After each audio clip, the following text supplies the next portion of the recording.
Oh, I'm sorry. Did I break your concentration? Somewhere between science and superstition.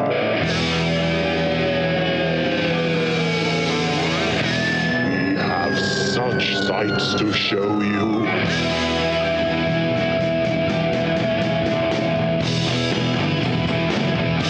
Strange Aeons. Welcome to Strange Aeons Radio. That's Eric over there. Hello. And that's Vanessa over there. Hello. Hey guys, the world has kind of opened up, and as you know, I have the Commodore book coming out, and they got sent to me, and out of the 77, about 20 of them were okay. And so I had to meet with Rick Tillman, who's the publishing side of Strange Aeons, and we met at a restaurant that we all frequent pretty regularly, and telling him that he's furious because one of the problems makes zero sense. Sure. And all of this stuff. And then walking by comes Jason Weiss. Really? He just stops and he's like, hey, he points at me, and I'm like, hey. And I knew it was Jason, right? But I have this weird social anxiety because I haven't seen Jason in 2 years. Yeah. And I'm like, that's Jason, isn't it? And so now I'm in the mode of, hey, you and Rick is the worst girlfriend ever. You know how your significant other knows if you haven't introduced somebody, they immediately will introduce themselves. Hi, I'm Rick. Exactly. Yeah. Rick just sits there like a fucking frog on a stump, just like you fucking asshole. But I know it's Jason. I don't know. I don't know why I'm so worried about saying, hey, Jason, or something like that. It's seriously like a weird COVID thing. Like every time I think about being social and start to be social, it gets like something clamps down and it's like a panic. Like, wait, you're not supposed to be doing this. And like, it's weird and the situation's off. And like, I totally get blinking on him. That's my life, though. I've always been that way since high school. I didn't blank on him. I just didn't trust myself that I knew who I thought even he have was. a thank you here for Jason giving us a nice little... Maybe he didn't notice. And the thing is, it had been such a shitty meeting of just, grumbling and how are we going to fix this and all this stuff. And then here comes this guy that, out of context, I don't get to see very often. And then about 3/4 of the way through the meeting, we said hi and bye and all that stuff. I noticed where he was sitting. He was just enjoying a meal by himself and everything. And I was like, oh, shit, if this wasn't such a shitty dinner, I would have said, hey, come on over and join us. So instead, I told him that next time I said, hey, come here regularly. Yeah. Shoot you a call next time. And he was like, yeah, I live right in the area. So, nice. That's really cool. So Jason will be doing DK? that. Yes. DK plays? Okay, cool. Wow. Nice. You got to see another human being. That's pretty exciting. And another human being that I like. Even better. The best. It's so few and far between. I also got to see some pretty cool shit. One of them, brand new. Okay. Werewolves Within. Oh my God, I want to see that so bad because it's based on the game, right? Yes, I guess, but I've never played the game, so... It's extremely straightforward. Well, this movie is not extremely straightforward. Oh, dear. Think Knives Out, possibly with a werewolf, set in Fargo. I mean, that sounds amazing. I think I had my hopes set a little too high for it, but I still enjoyed it quite a bit. I just thought it was going to be like the best thing I had ever seen. Yeah. And it was a lot of fun, though. It is available as a rental right now. You guys should check it out. Yeah, I was really stoked to try and hunt it down in theaters, but unfortunately it's playing in one indie theater in Tacoma. Yeah. I was like, okay, yeah. Well, sure. I guess I'm going to have to wait for it to get a wider distribution or just give up and watch it on my TV. So. I was really looking forward to it because I know that Philip Fricassi's wife is involved. She's like the VP of something at Squaresoft. And so on the game end of it, yes, she was involved. And I was like, I want to see something and support people. That's and I nice. did.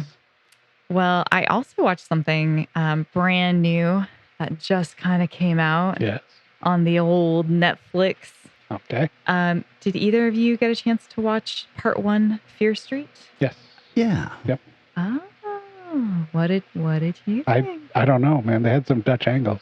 I actually didn't notice the Dutch angles. I don't know if they did or not. I did think it was really bad. Of course. What do you mean, of course? I love R.L. Stein. I grew up on Goosebumps. I grew up on Fear Street. I missed that. I have no idea what this. I didn't realize it was based on R.L. Stein until the credits were rolling. I'm going, oh, okay. Yeah. So I have series. no frame of reference to where it was coming from. Mm-hmm. Was this an adaptation of a book? Not specifically that I could. Nothing I knew of. Okay. Frankly, Yeah, I was wondering because I know he delved into more adult style horror for a while. Was this from that? So what it was there was Goosebumps, which is for middle schoolers. And then when you become like a preteen/teenager, that's when you get into Fear Street. Oh, These are not adult books. They're like going from Babysitter's Club to, I don't know. Hunger Games or something? Yeah, exactly. Okay. It's like, it's still very YA. And a lot of the, even if you look at the covers, a lot of them are just based on really, really typical horror tropes, like summer camp horror and, like monster horror, whatever. It's not goofy and fun and bright in the way that Goosebumps are. It's definitely got that darker blood sheen, but it's not good.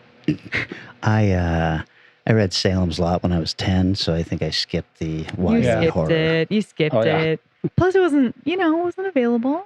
I was going to say the closest I came was the Three Investigators, Alfred Hitchcock Presents. Yes. But I got in trouble in the 4th grade for doing a book report on Cujo. So right. Yeah, I was just frustrated with some of the choices. I felt like it was just kind of jumping its way through a story, and I don't know.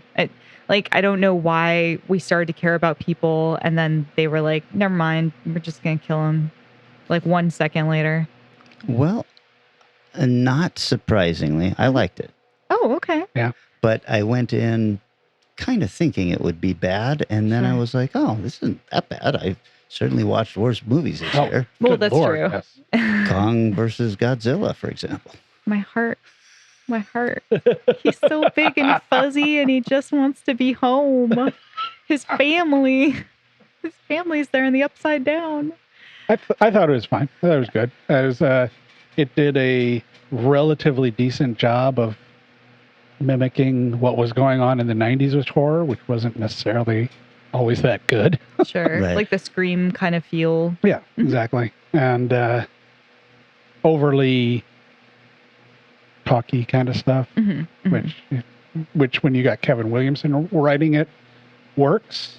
Sure. When you got somebody who doesn't overflower their language and tries to make it feel real, it's like, I don't need as much talking.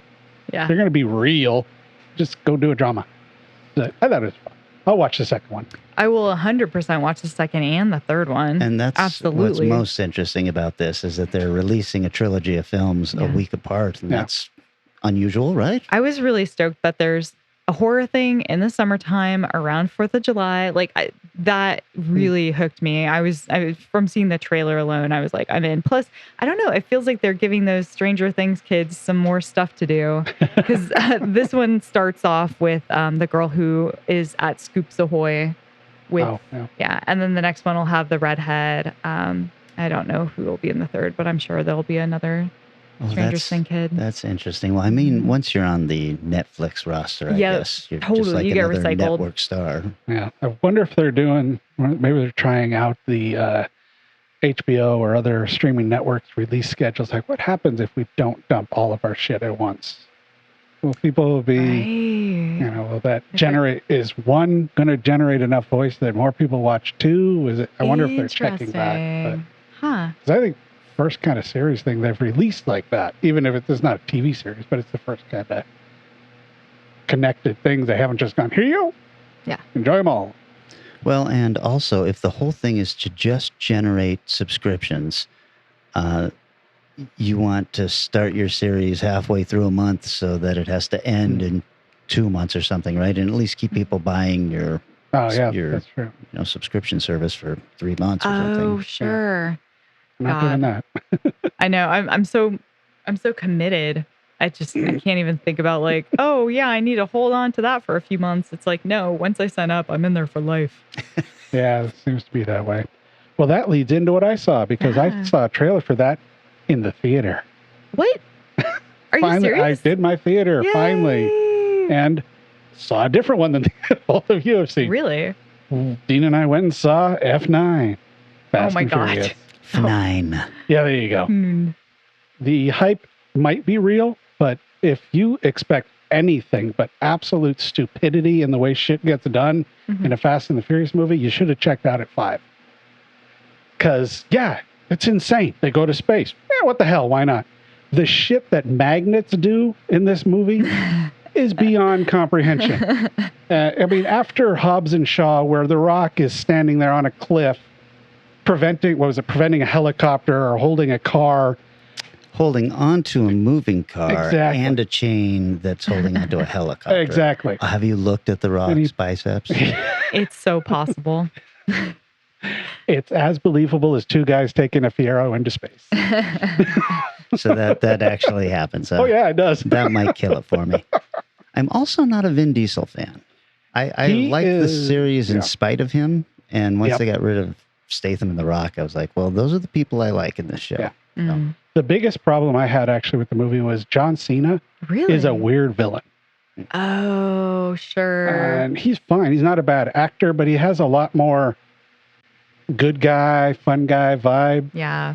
And, spoiler alert, surprise isn't going to happen. As he turns, as the movie goes on, and it happens pretty late, but then when he kind of becomes the good guy, he's much better. Yeah. Like, yeah, that's what you should have made that turn like in Act 2, the beginning or something, because he is weird playing the villain. I think he plays the villain in Bumblebee as well. I don't know. I haven't seen it. Yeah, it's not. You haven't seen Bumblebee? I haven't Transformers seen movie? a single Transformers movie after the first one. But it's not a Bay. I've heard Bumblebee's good. Bumblebee It is is good. great. I want that Legit good. It is good. But the it was like watching a bad movie in a big theater with huge books. There's, I don't know, maybe a dozen plus people in there. 5 or 6 of us are laughing out loud at the absurdity that's going on screen. Yeah. It is so dumb that I'm like, the going into space thing isn't necessarily the dumbest thing done on that in that show. No. But I don't know. I haven't expected Fast and the Furious to be anything other than a superhero movie since 5. Sure. I mean, once you accept cars driving down the middle of the road carrying what has to be tons of safes, swinging them around, bashing into buildings, and still going forward, you know what? I'm done worrying about whether it's dumb or not. As long as it's still crazy fun. Does need The Rock though. Yeah. Cena's no The Rock, and it kind of feels like, especially now that you're telling me he has a turn in it, that they're trying to go, okay, so who's our next big muscle-bound guy? Yeah. Right. Yeah. And he is significantly larger than Vin Diesel. So surprised that Vin allowed them to shoot them standing next to each other. But I made it to theater finally, so that was wonderful. How was the theater experience outside of that? Oh, it was great. It's one of those Cinemark 21 and over only Oh, good. theaters, so big chairs, in room or in seat service, so you don't have to get up and do anything. And, Yeah. so it was good. I have been watching, and I'll bet you guys have not been watching, Lisey's story on Apple TV. No. Or Apple Plus, I guess. I've got it knocked as something I need to watch because it looks really cool. I think you might enjoy it. Man, it's got a powerhouse cast, and it is based on a Stephen King novel. He wrote all of the episodes. I'm up to episode 5 now, and it's a kind of a complicated book in that it's a very personal book for King, and a lot of his readers don't like it. I really liked it. And this is sticking pretty close to it, but it feels almost, it gets into kind of some fantasy stuff. It's a real bad relationship between kids and their father. And then one of the kids becomes a writer. Oh, how unusual for a King story. Yes. And he's got this place that he would go to visit to kind of get inspiration, in his head, or maybe not, as the show goes on further, that he calls Bula Moon, I believe. And it's kind of this fantasy world where all these artistic types kind of sit at this lake and everybody has to be quiet and they get inspiration for things and all that stuff. But just outside of this lake is this very bad thing that you do not want to get its attention. And meanwhile, he has died. The writer has died now, and his wife is trying to take care of all of that. He's been dead for a year or something. And now there's a crazed fan who is stalking her because he wants the last of her husband's writings. Huh. And so it almost gets into some kind of Clive Barker type stuff. Oh, really? Yeah, it's Nice. And the series so far, as much as I like the book, I'm enjoying the series more. Nice. Wow. So Julianne Moore, Clive Ooh. Owen, and Yeah. just it's just really, really solid. On the Stephen King front, I was very happy to hear Dina started reading The Shining, which she had never read. Yay. I was like, oh, The only one I've read. usually the only one. If somebody's read one Yeah. King book, it's usually that one. That was my favorite novel for a long, long time. Well, much like you, Eric, I made it out to theater this week. I almost forgot until you started talking about your own experience. But I managed to check out The Forever Purge. Oh, Lord. Oh, really? Yes. I feel like The Purge has done this really odd boomerang effect where it started off as this like kind of cool concept without a lot of money. And then they kind of flung it outwards. And I think in the second one, they spent more money. And the third one, way less money. And it was way less money. And then I guess I didn't see the last one. It was more money. And this one, like, it feels like a decent amount of money they threw at this thing. It was pretty fun. Yeah, I was actually really surprised. It had The Purge, we all know the plot, but the way they played the characters against each other and against type and against expectation, I thought worked pretty neatly. I feel like anytime I say it's going to be good, though, it's going to be something you'll hate, Kelly. So I already want to like a lot of the same movies. Vanessa. Yeah, you really do. It's just recently you have none. But The Purge kind of lost me with the TV series. Oh, I didn't see the TV series. Well, the TV series started off really strong, Yeah, it too. did. And then Really? it shit Wow. the bed after about 6 episodes. Oh, Fell off. Well, such a bummer. question. Frank Grillo, is he in this one? no. Okay, because he was Bummer. in 2 and 3, and I liked No. 2. I loved 2. Yeah. And Two's a lot of 3, fun. I 2 was a lot kinda- of fun. the- 3, that's the one of the politicians. Yes. Yeah. I hated it. Yeah, Yeah, that me was too. not good. Hated it. This one, I can't even say who the cast is. I think there's one guy who is pretty recognizable, and everybody else is like, maybe I saw you in something one time. I'm not sure. The only downside about seeing Forever Purge, honestly, was about 15, 20 minutes into the movie. It was the last screening of the night. The theater suddenly flooded with people coming in.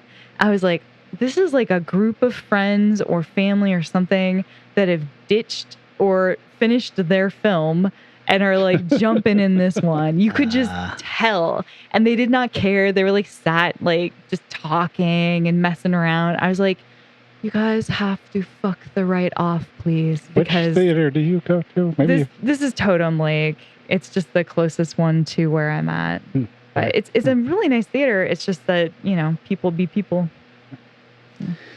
Does the Forever Purge mean that the Purge is no longer one night now? Correct. Ooh. There's a group that wants Purge to continue onwards. And it kind of feels like it becomes a little bit of a mix between a horror movie and a disaster movie.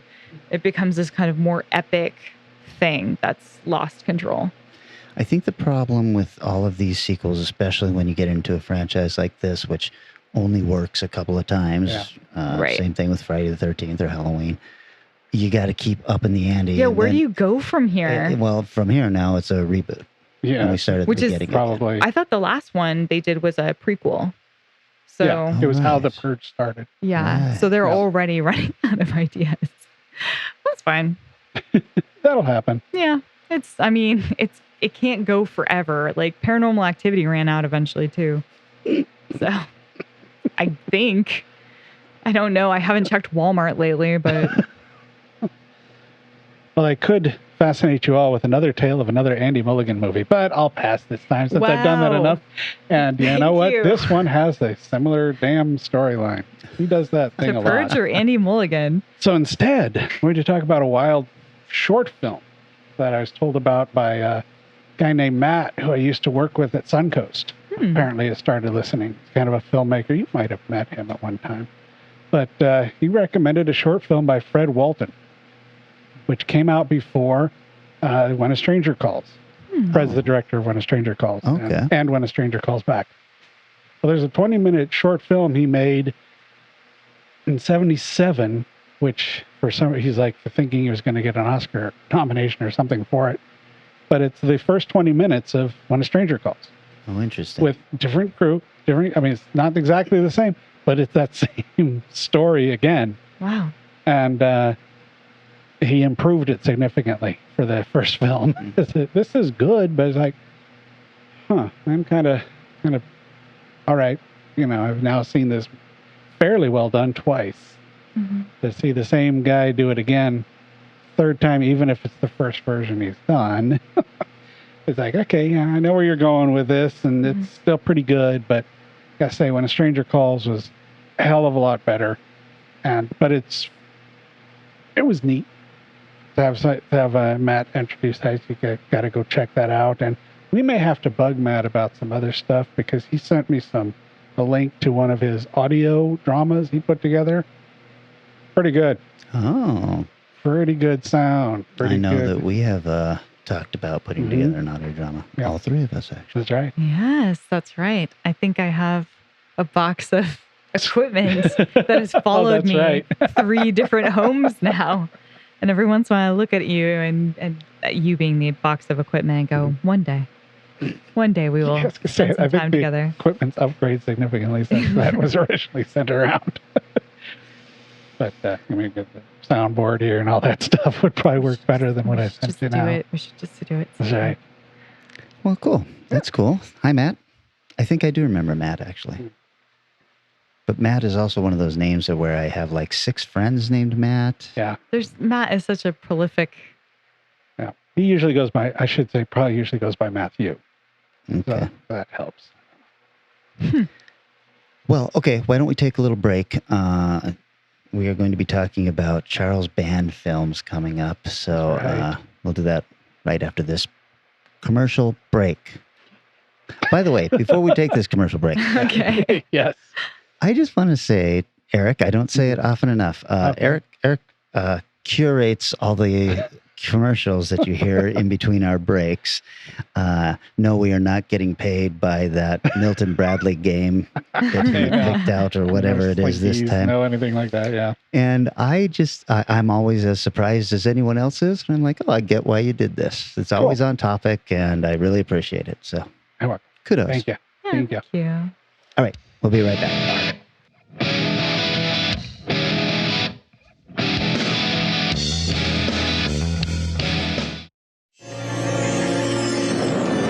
Hi, I'm Charles Band and responsible for tons of Empire and Full Moon movies you probably rented at your local video store over the years. And I'm sure some of them freaked you out as a kid. Movies like Ghoulies, Reanimator, Troll, and the Puppet Master series, and more recently Evil Bong with Tommy Chong, and The Ginger Dead Man starring Gary Busey as a crazy, pissed-off cookie. Well, the bummer is your local video store is long gone. And so is Blockbuster, Hollywood Video, Tower. There are basically no more video rental stores left in this country. And that's why we created Full Moon Streaming.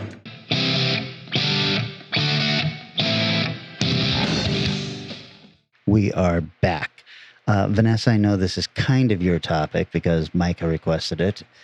But I realize that there might be some people out there who don't know who Charles Band is. Right. Yes. You probably The lucky might. ones. Yeah, you might still know his movies, but you may not know. You might not him. realize the man, the legacy that is. So I grabbed a little bit of information from Wikipedia.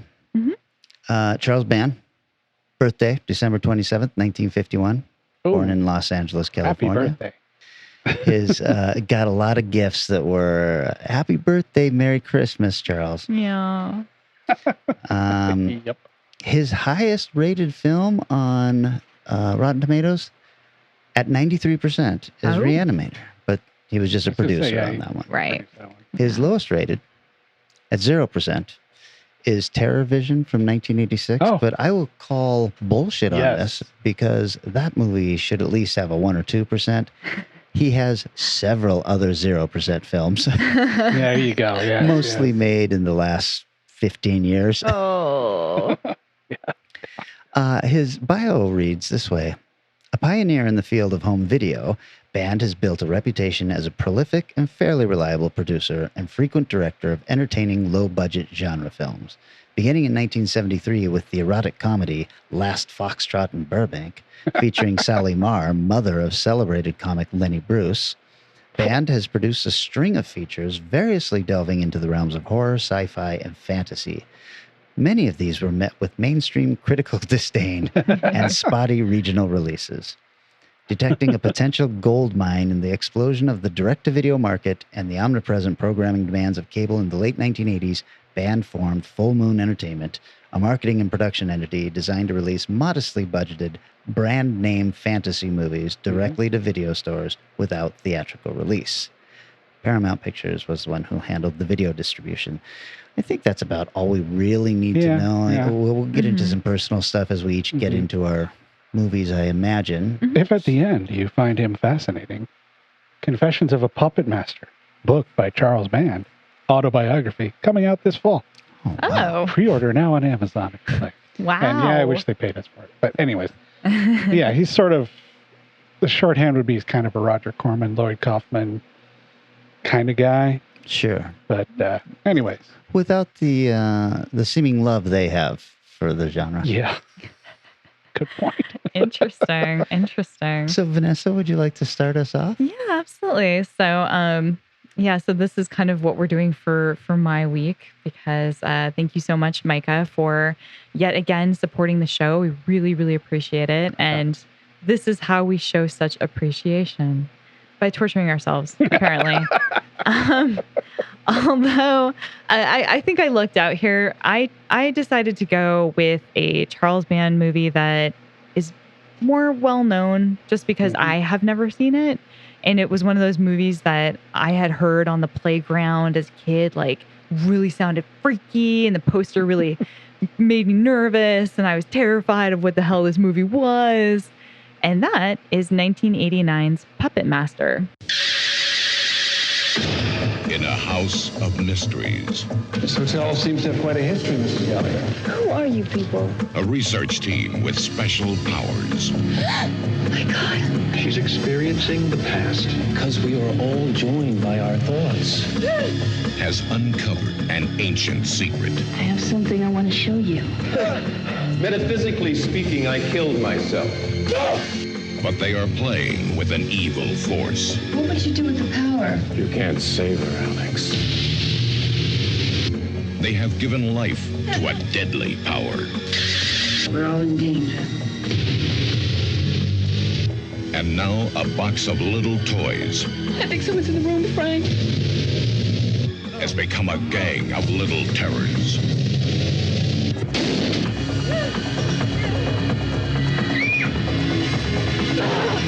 Pinhead, Blade, Ms. Leach, Jester, and Tunneler.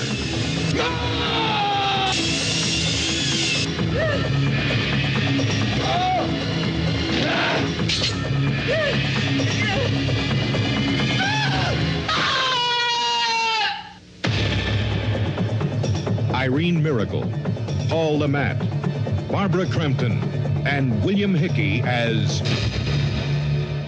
the Puppet Master. I assume you both have seen. Oh yeah, Indeed. long time ago. But Yeah, you his, probably.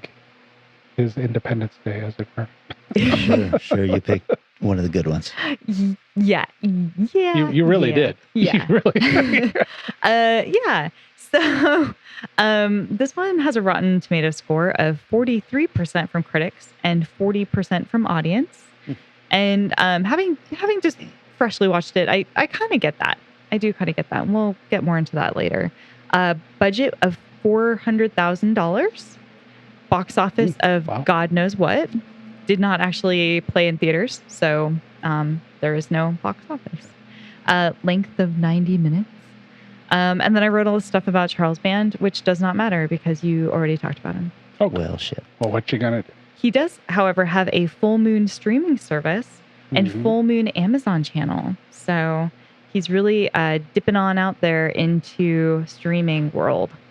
The writer for Puppet Master is, of course, also Charles Band. But you can also include Kenneth J. Hall, who is listed also as an additional writer. He is also a special effects guy as well as a writer. He has 19 special effects credits and 17 writing credits. He did movies as recent as Willy's Wonderland. Oh, wow. I know. And the upcoming Amityville Moon. He also created Jack for Jack Frost. And he was part of the crew who did Critters. And of course, he was on Ghoulies 1 and 2. As far as writing, his stuff is definitely a little more, do not know what the heck this stuff is.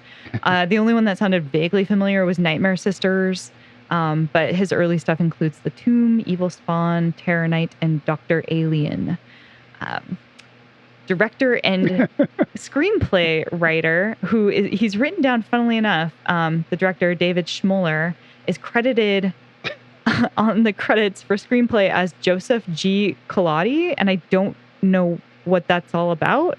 I couldn't find anything on it other than maybe he just didn't want to have a writing and directing credit and thought that was like a little bit mucky. But of course, we've come across David Schmoller before because he directed Tourist Trap. Oh. Right. Yeah, exactly. Unfortunately, now he mostly does shorts. It's sad. I really liked his movie about traps and tourists.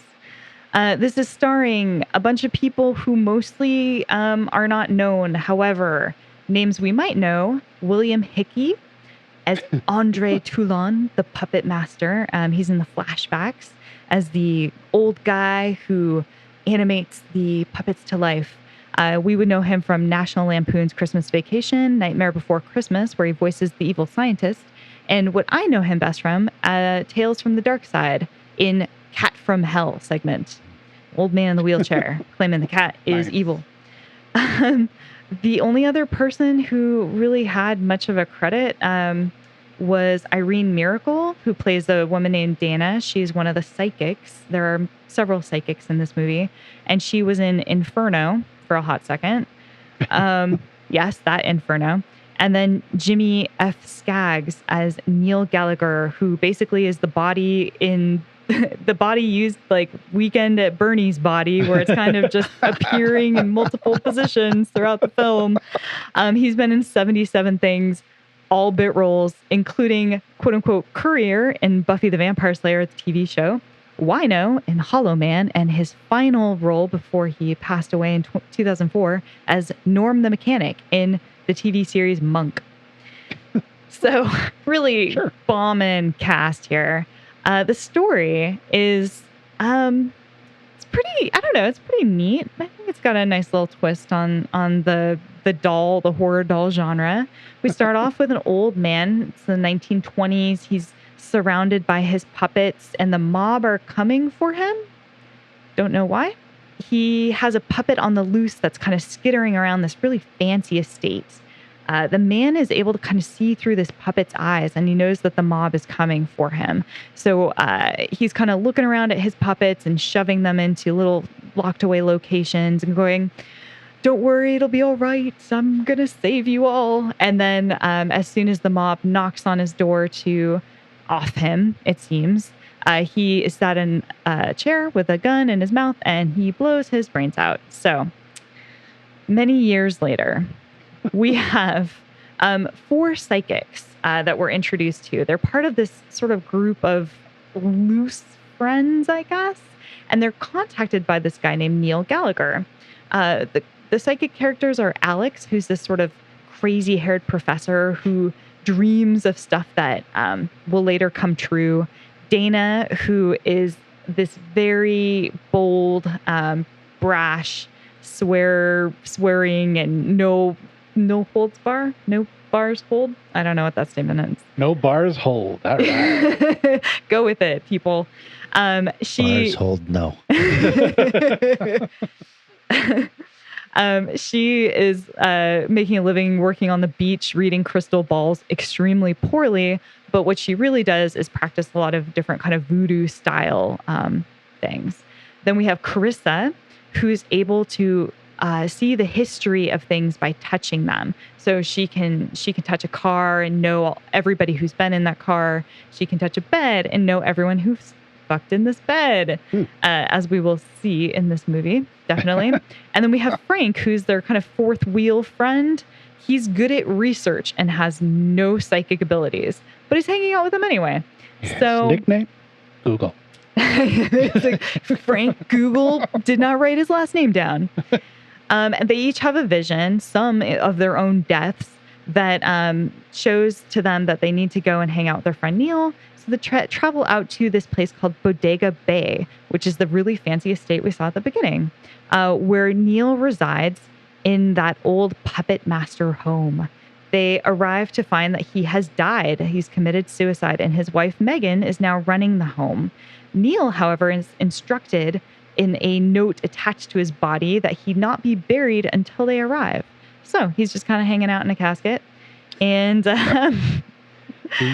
the researchers have kind of an interesting relationship with him. Neil was apparently trying to figure out how the puppet master raised puppets originally. He's been working with this idea that Egyptians were able to animate inanimate figures. And he was working with all of these other psychics to try and figure out how. But then he basically ghosted them. And they were like, okay, well, fuck you, dude. I guess you're just going to steal all of our work and try to live off of the riches of animating stuff, I guess. And so they have come to, quote unquote, settle the score. Do not know why. They're all having dreams they're going to die. And they're like, oh, well, we'll come to this place and hang out and it'll be fine. Don't worry about it. It's great. We're going to have revenge. Anyways, doesn't matter. Dana, who is the one who does the voodoo stuff, immediately feels danger in this place and tries to cleanse it. Carissa just kind of has sex with the house and Frank as well. She just goes into different places and is enjoying the memories of the sexy, sexy times there.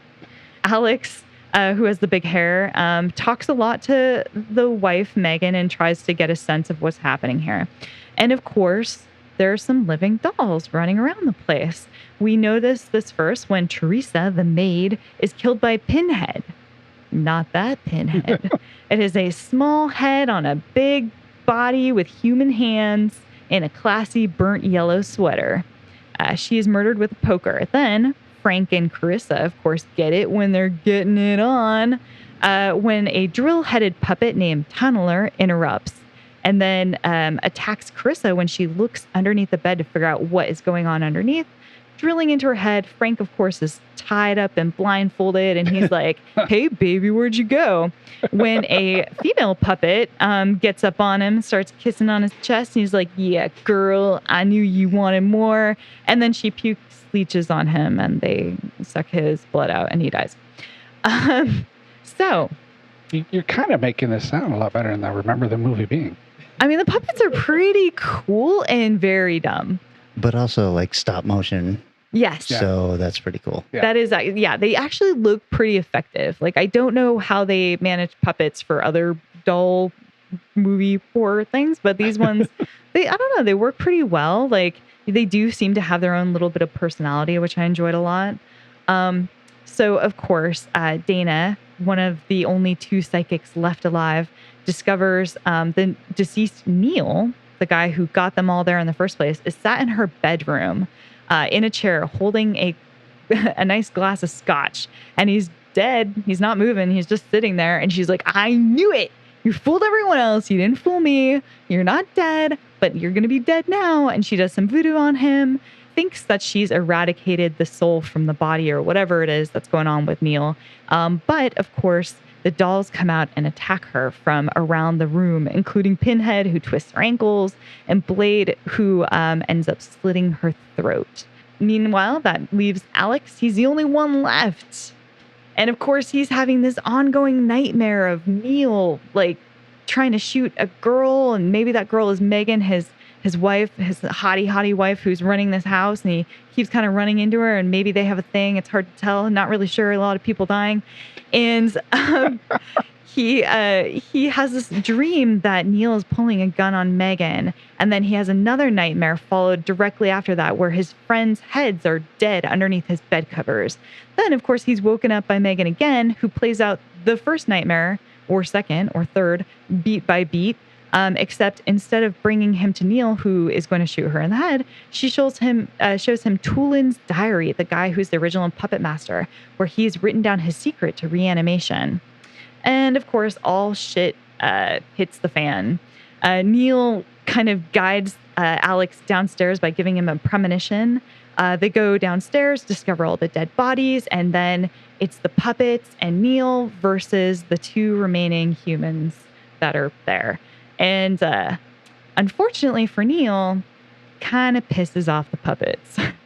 He's a little too brash with them, keeps talking about how they're worthless and useless, and basically he's done playing with these dumb toys. And of course, insults them by saying they're nothing but kindling and he's going to put them on the fire later, which means they attack him, allowing Alex and Megan to get away. The dolls are pretty fun. Yeah. Characters, the individual character traits, super fun. Like there's really good little scenes here and there. I really like what's going on with that. It's cheap as fuck for sure. No. But overall, like the dolls are just really kind of neat. And I do like the doll POV where like you have this really cheapo like breathing and like skittering sounds, but somehow that just really sells it for me. Where it's like, it's very charming. It's really charming. Exactly. Ironically, the $400,000 has got to be one of the largest budgets I've ever heard of him working with. I'm sure. And I'm sure it was all spent on this huge location, probably the interiors and the puppet design, because there's a lot of puppets in here. There's probably about 6 or 7 different puppet designs, and they each do things. So it's not just a matter of like, oh, it's like running across the floor. It's like one of them has the drill that's going on the top of his head as it's running across the floor.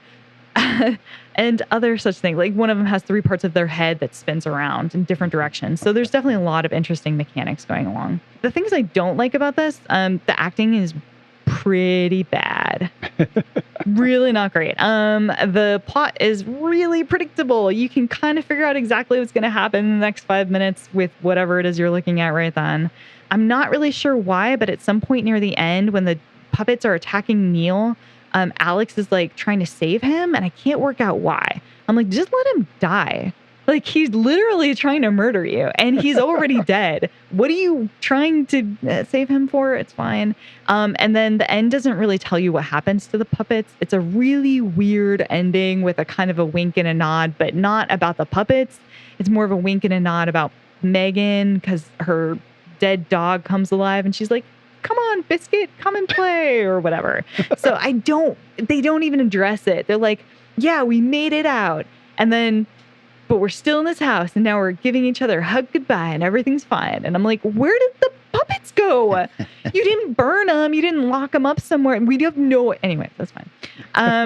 Fun trivia. Well, you should watch the sequel, I guess. I guess I have to watch one of the... All 9 of them. Yeah. Okay, yeah. I have written down 6 or 5 sequels, including 6, including 2, 3, Tulin's Revenge, 4, 5, The Final Chapter, and 6, Curse of the Puppet Master, and you're right, Puppet Master: The New Legacy in 2003.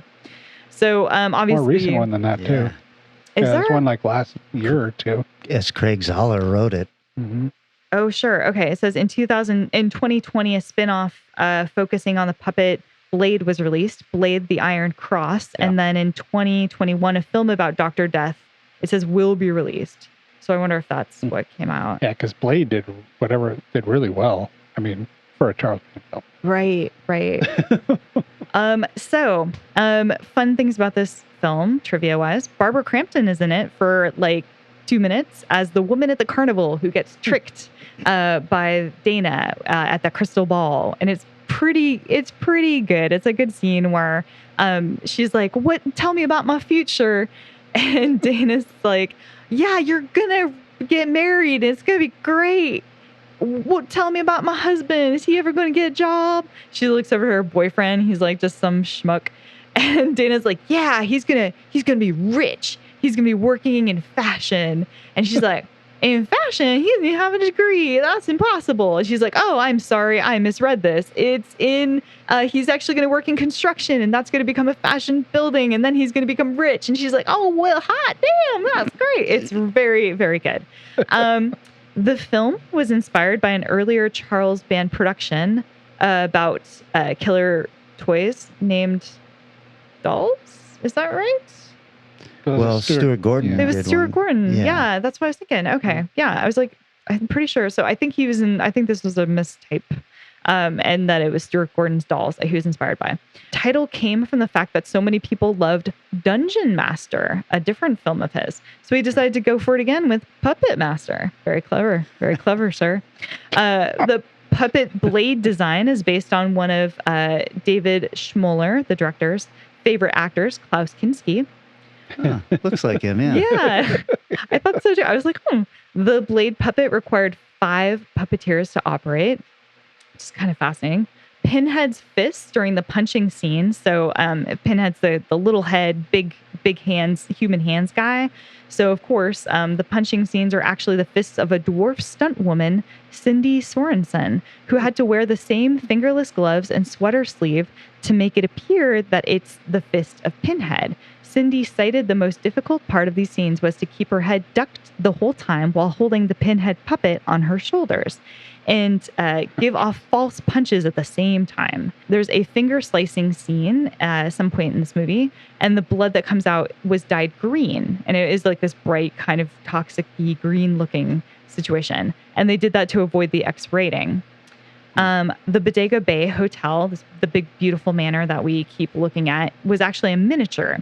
It was built about the size of a refrigerator, and when the filmmakers found a perfect location, they hung the model in the air and used a combination of forced perspective in a way to make the hotel appear like it was actually there on the cliffside. I love shit like that. So Isn't cool, it amazing? Yeah. They're just hovering this thing over. It's so good. The tagline for this movie is "Killers come in all sizes." It was originally intended to be released in theaters in the summer of '89 and onto home video in September '89, but it was pushed to October of '89 as a direct-to-video release, as producer Charles Band has stated in an interview that he thought he would make more money in the direct-to-TV field rather than in the theatrical market.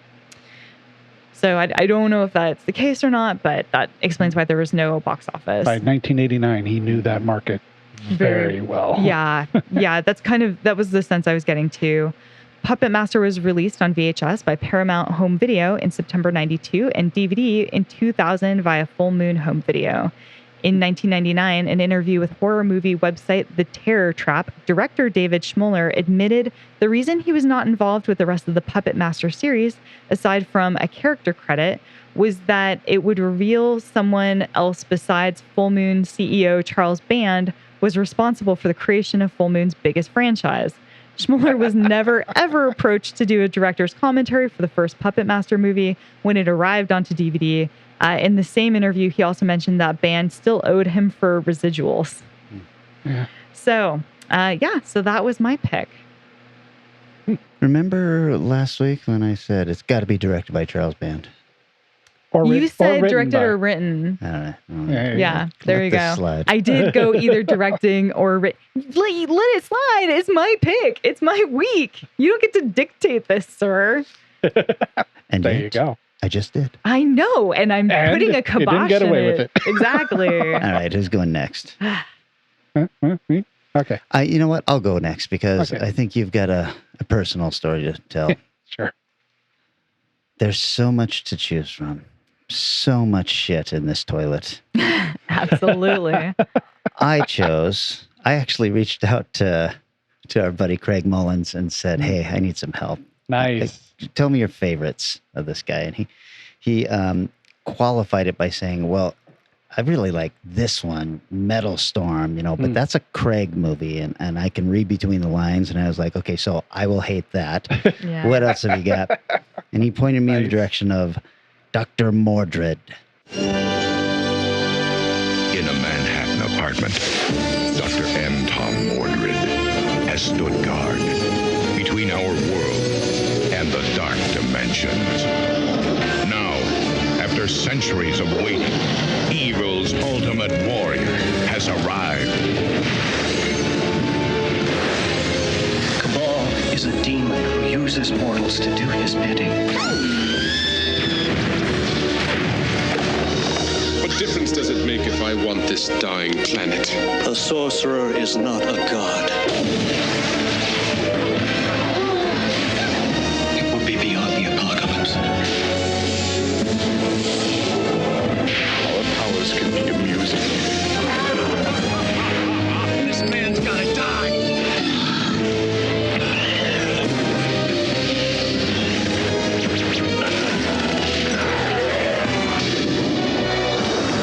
Dr. Mordrid, master of the unknown. I remember the cover of this one, but I don't think I've ever seen it. I've definitely seen it. You and have. I was like, damn, Kelly picked it.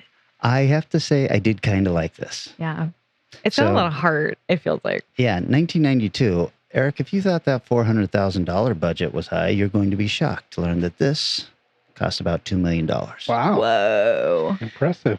No box office because it was direct to video, Of course. which also means there was no Rotten Tomatoes critic, but the audience score has it at 35%, which I thought was a little harsh. IMDb has it at 5.6, so it sits up there with every other movie on IMDb. There's scales out of 10, right? Not out of 100. Yes, but it seems like Theoretically. every movie sits at about 5.2 to 6.2. I wish they'd just take it off. It's ridiculous. It's stupid. I watched this on Tubi, so it is available to watch for free. Nice. Directed by Charles Band. My God. He directed Crash with an exclamation point at the end of it. So not that crash. Pre-hysteria with an exclamation point behind it. Hideous with an exclamation point behind it. And 65 other films without exclamation points. Yeah. Now, there's a little bit of a cheat on this because it was co-directed by Albert Band. What? Who's Albert Band? What? Is the father of Oh. Charles and Richard Band. What? Richard Band being the composer. Wow. Alex Band, who Micah complained about from The Calling, is the son of Charles Band. So the Whoa. entire family is Family affair. in on this horrible shit. Whoa. Albert Band, though, has directed a couple of legit films that I like anyway. Dracula's Dog, Ghoulies 2, Oh, nice. and Robot Wars, Oh, among what? many others. Nice. Written by Charles Band and C. Courtney Joyner, who wrote The Class of 1999, The Lurking Fear, and one of my very favorite Discovery movies of the last decade, Prison. Ah, so At good. some point, I'm going to pick a topic where I can talk about the movie Prison. Starring Jeffrey Combs, Yeah. 138 credits, including all of the Reanimator movies, From Beyond, The Frighteners, Deep Space Nine, Yeah. voice work on a ton of animated series, including H.P. Hatecraft on 2 episodes of Scooby-Doo Mystery Incorporated. It also stars Yvette Nipar, mostly TV stuff, including 21 Jump Street, The Adventures of Briscoe County Jr., and the RoboCop TV series. She was the female cop in that. Oh. I tried watching an episode of that once, and it was bad. Really, really. Oh, jeez.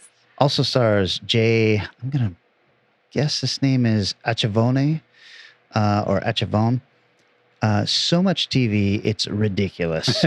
108 episodes of Search for Tomorrow, 55 episodes of Beauty and the Beast, episodes of The Mentalist, Leverage, the Lethal Weapon series that has just recently been on. He's still working. And Brian Thompson.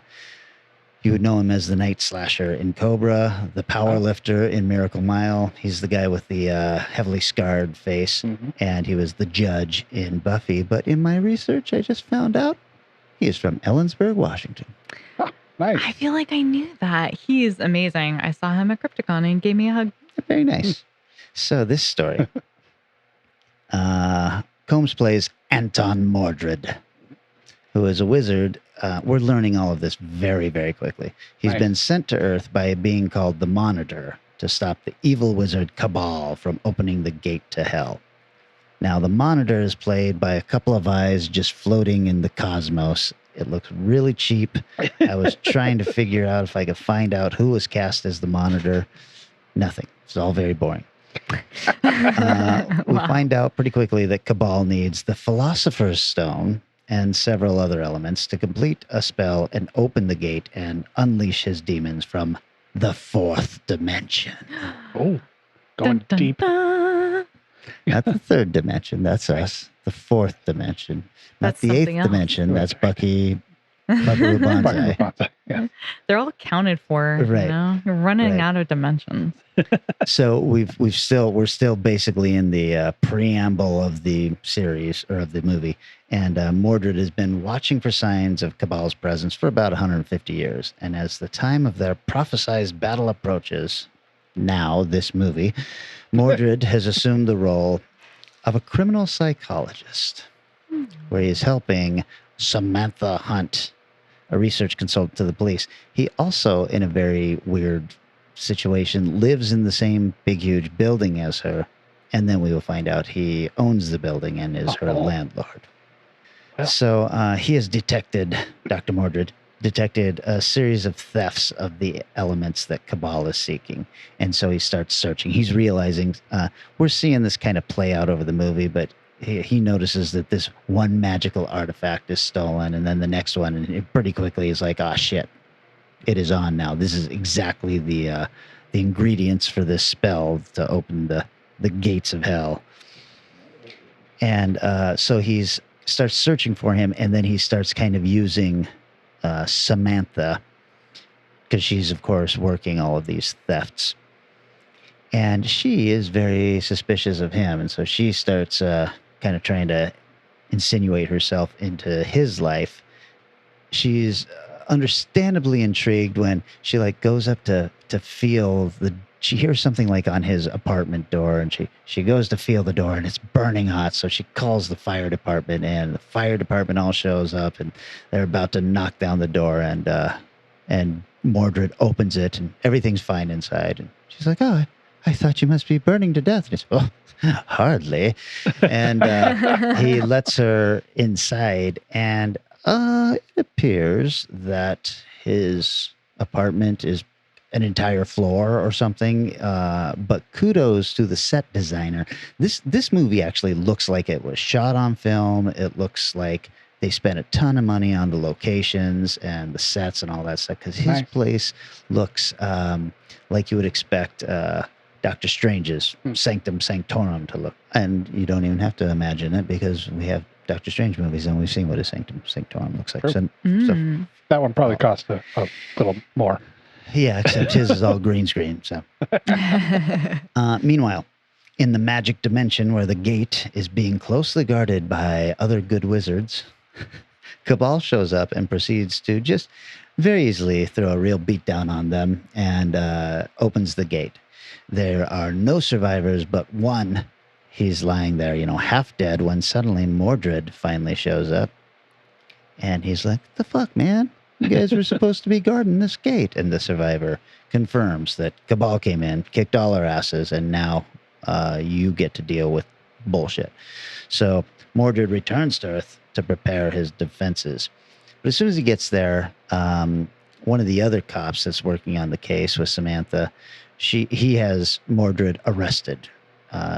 Because Mordrid knows way too much about these crimes that are going on, and somebody was killed at one of them, and so Mordrid has been arrested for murder. And Samantha's there trying to, no, you can't do this. He's helping me. And the cop's like, well, looks like he pulled one over, sweetheart. Ship.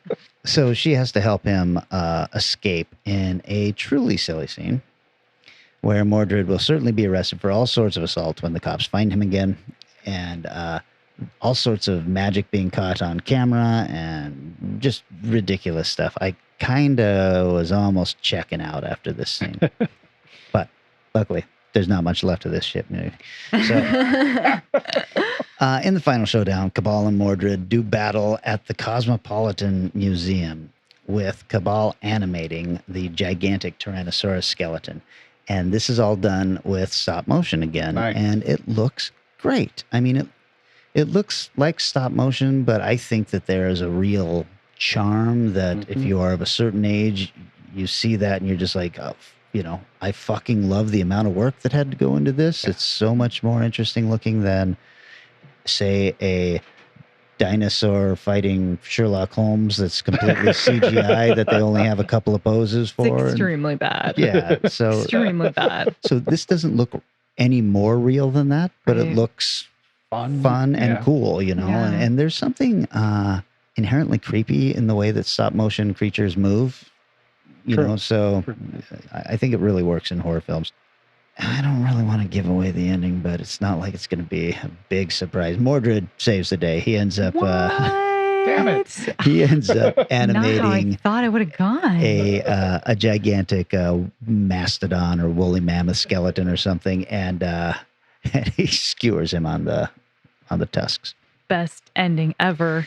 Well, the real best ending ever, because I'm like, boy, there's going to be a lot of shit that you're going to have to explain here to the cops. And no, because the monitor shows up, his eyes do at least, and he's like, it's time for you to come back. No reason for you to be here on Earth. And he has to tearfully say goodbye to Samantha, who's gotten a crush on him. And who wouldn't? It's a young Jeffrey Combs. Yeah, so there you go. Charm. Yes. I have a little bit of trivia here, but kids, don't believe everything you read, because the first thing on IMDb here says, this movie was originally conceived as an adaptation for the Marvel comic character Doctor Strange, also known as Earth's Supreme Sorcerer. Somewhere along the way, the rights to the name were lost and the script was retooled, which is how they could make it R-rated. Eventually, it was adapted in Doctor Strange 2016. That's what I had always heard about this movie. Yes, but this was not adapted then to Doctor Strange in 2016. No. And it's a little bit different than that. Yeah. So Charles Band held an option for an adaptation of Doctor Strange, but the option expired before production could even begin. So instead of scrapping the project, the script was entirely rewritten to include original characters not from the comic property. The main character may actually have been called Dr. Mortalis. And when I looked into this, I find all of this very interesting concept art by one Jack Kirby that he pitched to Empire Pictures. Oh, okay. So you look at that, and the Kirby art looks suspiciously like Doctor Strange. Whoa. But he's got like this cool egg head that's like literally a gigantic egg-headed thing that's kind of floating in this table. Kirby was doing all sorts of cool shit and doing stuff for films and all that too. So I think that what happened was that this was probably pitched to Empire.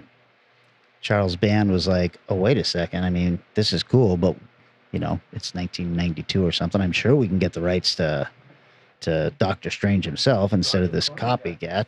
Roger Corman got Fantastic Four. Sure. So then he lost the option. And remember, you guys, an option is not owning the rights. An option is you have the right to try and make something. At some point, I'm fairly certain Marvel would have stepped in and said, well, I guess if this was $2 million, that was probably about the budget for that Fantastic Four, right? So they were probably okay with that. But if it had been, a Puppet Master budget, they would have said no. Yeah. So. Yeah, and options are designed to run out. You get 6 months, you get a year. Exactly. So one other little bit of trivia. This is for you, Vanessa. Jeffrey Combs and Brian Thompson from Ellensburg, Washington, are well known in the Star Trek universe, guest starring in multiple episodes. Both guest starred in the same episode of Star Trek Enterprise as Commander Shran and Admiral Valdor. I wonder what aliens they were in that one. I had given up on this. Enterprise in Star Trek long before. Oh, Enterprise is not worth watching. Yeah, Enterprise for the is love rough. of it's hard. I think I made it through like 3 or 4 episodes. Never mind. Yeah, I tried many times, and I love Scott Bakula, but no, those two are recurring Star Trek people, and I love all their skins, all their versions. I will say this. I thought this movie was pretty decent. I thought a 35% was really rough, and I'm trying to think what was going on in 92 that horror fans were that picky. I guess we were getting Not much. Dracula. Yeah. Well, it's not really Coppola's Dracula. and horror, shit though. like I mean, that. it's fantasy. And I think that is probably what turns people off. From the creators of Puppet Master comes Dr. Mordrid. I thought that this had a really cool style to it, and it actually felt to me like it was part of an old 40s movie serial or something like that. And I am flabbergasted that there is not a sequel to this when there are so many sequels to all the other movies. And I can only imagine that the poor reception is what killed that. Maybe. That's my movie. Or Jeffrey Combs was like, I'm not coming back for this, yo. Yeah. I will say this. It's my new. He is forced into a very bad Sorcerer Supreme type outfit. It looks very much like Steve Ditko's Doctor Strange outfit. So kind of a blue puffy shirt and tights, and it's like, oh boy. It's awkward. Yeah. I do remember that being very awkward, but tough to be too much of a badass. Yeah, definitely. And Jeffrey Combs isn't like a tall guy, and Brian Thompson is. So it was a little bit weird at times, like, Maybe not. Yeah, the visuals. Oh, well. Okay, well, I'll start off my movie talking about when we ran into Charles Band back in 2000-something when we were I have not heard the story. touring with our film. I think it was 5. Probably, yeah. Yeah, I think it was 5. Yeah, I think on the doorstep. We were down at Dragon Con in Atlanta, and he had a panel, just him, talking about, it was supposed to be like independent filmmaking and the future of filmmaking. Okay. And so this is 2005. This is the death of things like Blockbuster, Suncoast, all the video outlets, and this not quite replacement level of streaming.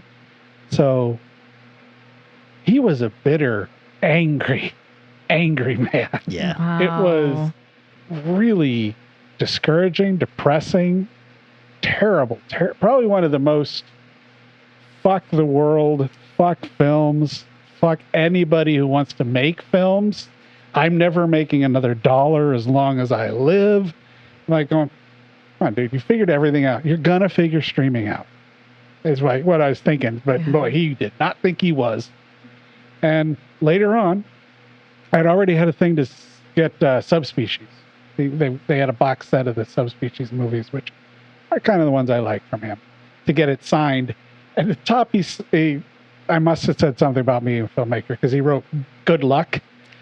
And I'm looking, going, after that panel, I don't think this is the good luck I want. Oh, jeez. I think I remember telling you in that panel, because wasn't it something like I didn't think it was a future of that. I thought it was his traveling full moon picture show or something. No, that was like something that. different. This was actually a panel. He does a full entertainment thing where he brings people out and they do like circus sideshow shit and all kinds of stuff.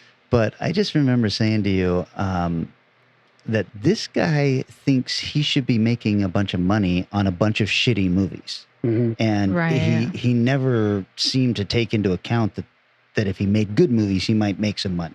Right. Yep. So yeah. Well, if my pick is any indication, he continued down the road of not giving a shit. A movie from 2007, so fairly close. Haunted Casino or Dead Man's Hand. In Sin City, one man has inherited an old casino. Uncle Franco Dragna. I guess I'm his only surviving relative. What do you do with an old casino? I think it'd be a cool place to hang out. But some legacies will not be forgotten. The anniversary of the Mysterio Massacre. 5 people were killed here that night. One of them was a mob guy named Roy Donahue. He wants revenge because your uncle whacked him. Is that the deal? I'm the last surviving one. What they soon discover are phantoms of the past. 40 years ago, he did me wrong. I owe him. They've returned to collect an old debt. It's not a very good idea to make me angry. Guys, let me out of here! All you gotta do is win. But in this casino, all bets are off. We need to leave right now. You also inherited your uncle's debts. I'm here to collect. And the price of fortune is your soul.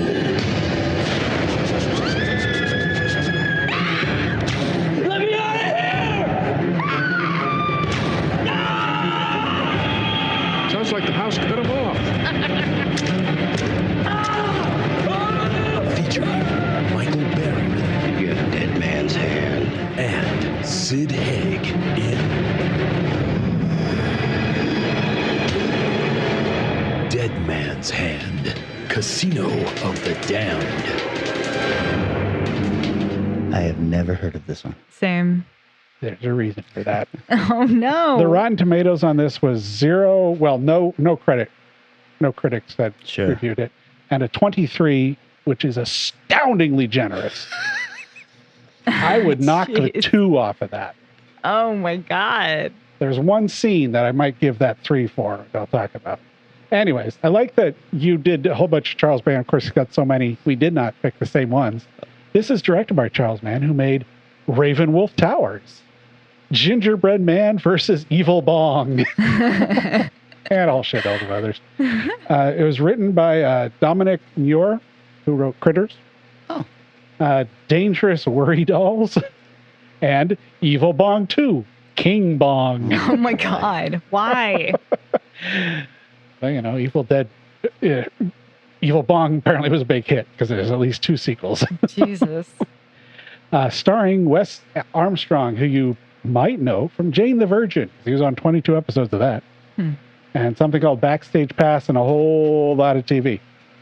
Michael Berryman, who you probably do know, if you don't. Hills Have Eyes, Weird Science, Devil's Rejects. Kristen Green, who was in Devil Dolls, Evil Bong, and Carver. So we've got like 3 of the Evil Bong movies represented here. And Sid Haig, who was in Bone Tomahawk, Diamonds Are Forever. And I did not realize he was in THX 1138. Oh. I didn't know that either. Huh. He's listed. I'm guessing he probably is like one of shows the up dudes. someplace. Yeah. So, movie begins with 2 people checking out an old casino. A lady, who I don't know who the hell she is, and a caretaker. You look around with a flashlight for a good 3 minutes. Nothing happening. Looks like a relatively modern casino, so I don't know when this is supposed to take place. It might have been a casino from the 70s or 80s. I don't know. Oh, a cat jump scare. Ooh. We are in the hands of a master now, folks. Oh my God. We are going on 5 minutes of looking around. Oh, he's gotten to the men's room and some urinals and splattered blood. Now the lady is following in his footsteps, wandering around looking for things. 8 minutes into a 72-minute movie, the credits start to roll. Couldn't make it a full 10 minutes. Man. So that was the opening. 2 people wandering through the casino with flashlights. One of them gets killed. Anyways, so now we go to a group of... my notes are vague because... anyways. So we go to a group of people who are obviously... It kind of looks like he wrote this in the 80s, maybe. It's a whole bunch of like, hey, let's hang out and go to the casino. Turns out you find out one of the guys has inherited this casino, apparently. Oh. And starts off with the romantic scene of getting to meet the 2 of them and then the 2 people that are next to them. And then for some reason, there's like a rock star guy or wannabe rock star guy and his girlfriend, and he's impotent, but he doesn't want anybody to know. So they pretend to have sex like 5 or 6 times in the movie. No nudity in the movie. It's just people pretending to have sex. My favorite. And, man, the music is odd. It's sort of a lullaby, bad romance movie, at least for this start of this film. And it goes on many times, so you hear this weird music several times. And then they get into the casino, and there's a scene where the lady's trying to show how she's really good at counting cards. It was the worst example of counting cards I've ever seen. No, really, you've got a 2 and a 3. The dealer's got a king card. It's like, how do you know the dealer's both down cards? Well, this is what's coming next. I'm like, you've dealt 5 cards. So it was, oh, fuck. And so, anyways, sorry, I'm trying to find the composer, because it's a District 78 was the composer for this movie. Wow. All right. Let's see. So it's time to clean up the casino. They get tired and they all take naps. They have bad dreams. And somehow now they're all walled into the casino. All the doors have been bricked shut and all the windows have bricks as well. And the hard to argue line of the movie. It's not his fault if this place is haunted. It's not the fault of the guy who had them come in there. Exactly. Ah, all right. And I kind of think Band really wants to start to direct dramas or something. He puts so much more effort in any of the scenes with two people talking about their relationship. Oh. You could tell this is where he directed. This is where he gave a shit. Huh. The angles are better. The acting's better. The lighting's better. It sort of reminded me of, this is a horrible callback to, sorry, Charles, of a movie called Murder Set Pieces. Oh, yeah. Which is awful.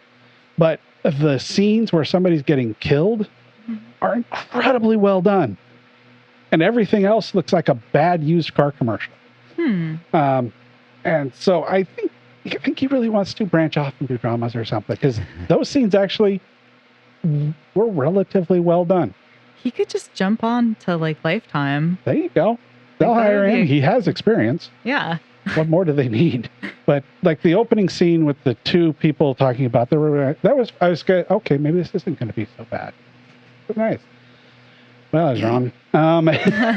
Anyways, okay. Why I would give it a 3.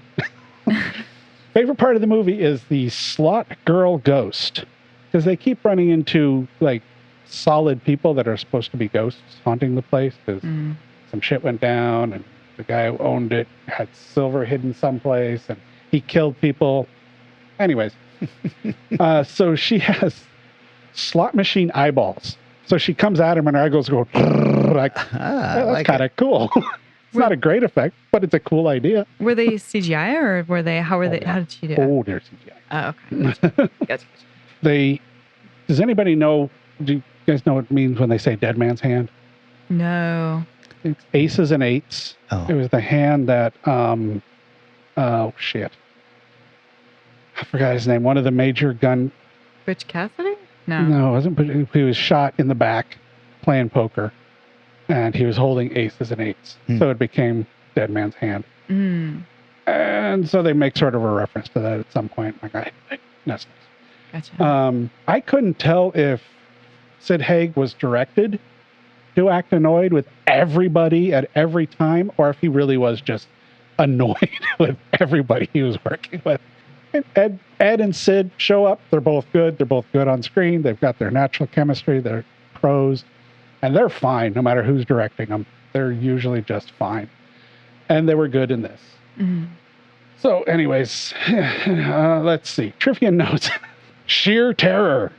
Bet on it. I do like that. That every game ends in sudden death. That's fine. Well, because as they're going through the movie, they're sitting at casino tables at various times, and the ghosts say, hey, you want to make a bet? And suddenly they're handcuffed to the table and they have to do something. If it doesn't go well, like their arm gets chopped off or some other shit happens. Yeah, that's about how much I thought about it. And from Wikipedia, someone is insane, because they wrote, in the vein of The Shining, this horrifying tale builds to a bloody and surprising climax. No. Charles Band wrote that. For sure. He is a promotional guy. I will give him that. And, here's how the excitement was of finding notes on that. I made this note. I wish IMDb would separate video games from the actors list. It kind of deserves its own category, especially since so many movies are based on video games nowadays.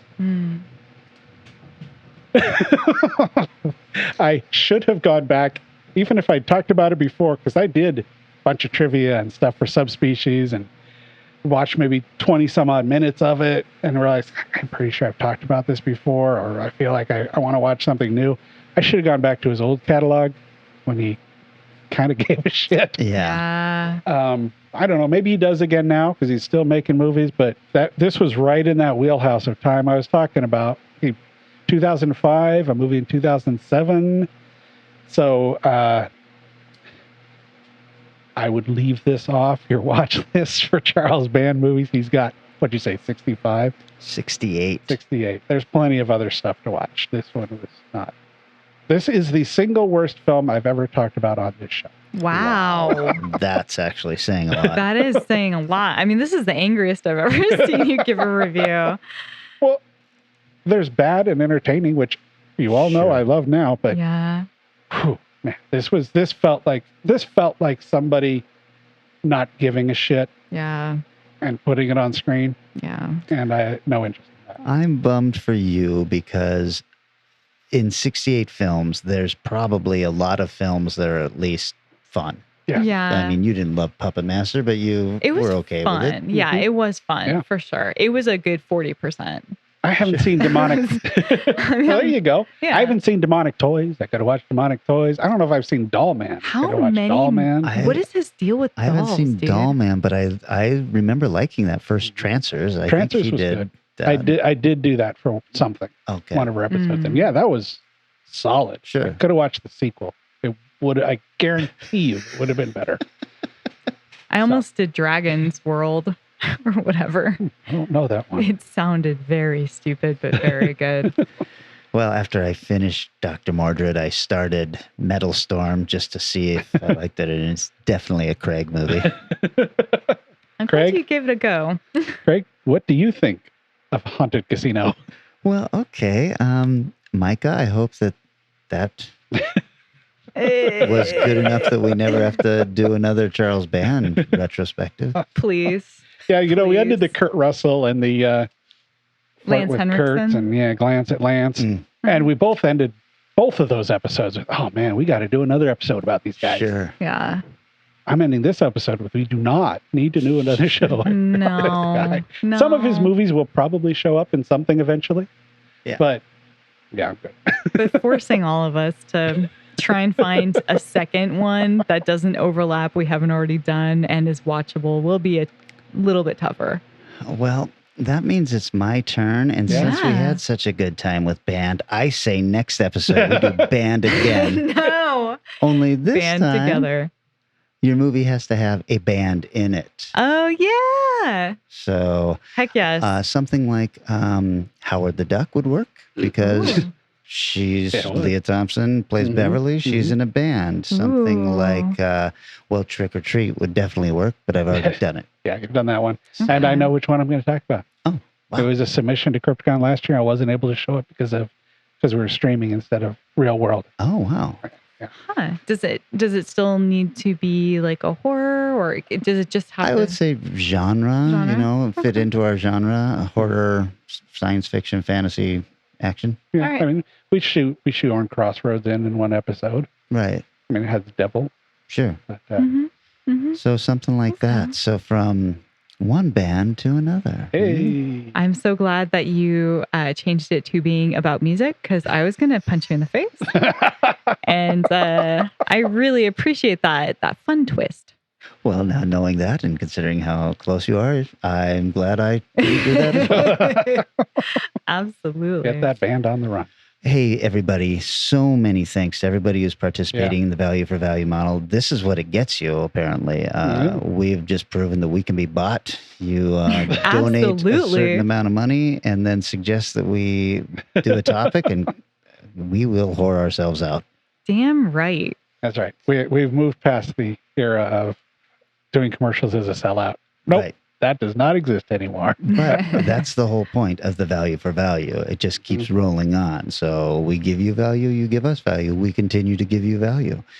And that does not discount anybody who's liking and sharing posts. Damn right. Suggesting us to friends, writing reviews. All of that stuff means so much. So whatever you get out of this, give a little back, and we appreciate it. If you're like, you guys are cool, but I ain't giving you any of my goddamn money, give us a 5-star review. Yeah, I'm going to say 5-star review. Screw it. Give us a 5-star review. Or if you want to give us a 1-star review, please write a very interesting reason why. Don't just do a rating and we will not accept your 1-star review. We will show up at your house and just ask you kindly. I just need to know. Right. Look, it's fine. Just be honest. Smacking a baseball bat. And, I just want to know what's going on. What is it? What is it? I'm sorry. Can you log in right now? Okay, and we'll hang out with you while you explain it. Be more I'll type it constructive for with you. your criticism. Exactly. All right, guys. Anything else? We're coming in on the last few episodes here. Yeah. Yeah. It's going to be weird, but This studio is coming to an end quite soon. I know, and as you can see, the walls are blank. There's very little left in here, so it's coming along quickly, and I'm warming up to the idea. I will tell you that I did have a little conversation with the next door neighbor, who caught me in the hallway and said, "Hey, are you moving out?" And I said, "Yes, I am." And he said, "Is it because of us?" And I said, I have to admit it's partly because of you. And he says, "I know we're not the best neighbors. We're kind of loud and blah, blah, blah." He goes, "But we're moving out at the end of the month." And I wanted to strangle him. Yeah. Kind of told me this last month. Well, I also realized that it's not really, he is a symptom of the problem. And the owner of this building clearly doesn't matter who he's got in it. No, this is not the first, nor will it be the last of a string of issues that you've regaled us with across the last 2 years. Yeah. So, sometimes when the universe wants you to change, it will force you to change. Yeah. And I feel like that's what's going on. And I've never once had to change and then felt like, that was a bad idea. Yeah. I've always changed, and it's always been the exact perfect thing for me. So looking forward to this new chapter in my life. Nice. And with that, I will say sayonara to everybody, and we will see you next week. We're talking about movies with bands in them. See you. Our show is recorded somewhere high above Naval Station Everett at the nexus of all realities and is engineered and produced by Eric Mordrid. Our theme music is Strange Aeons Part 1 by the band Nightshade and is used with permission. Find Strange Aeons Radio on Facebook, Twitter, and Instagram, and wherever fine podcasts are found.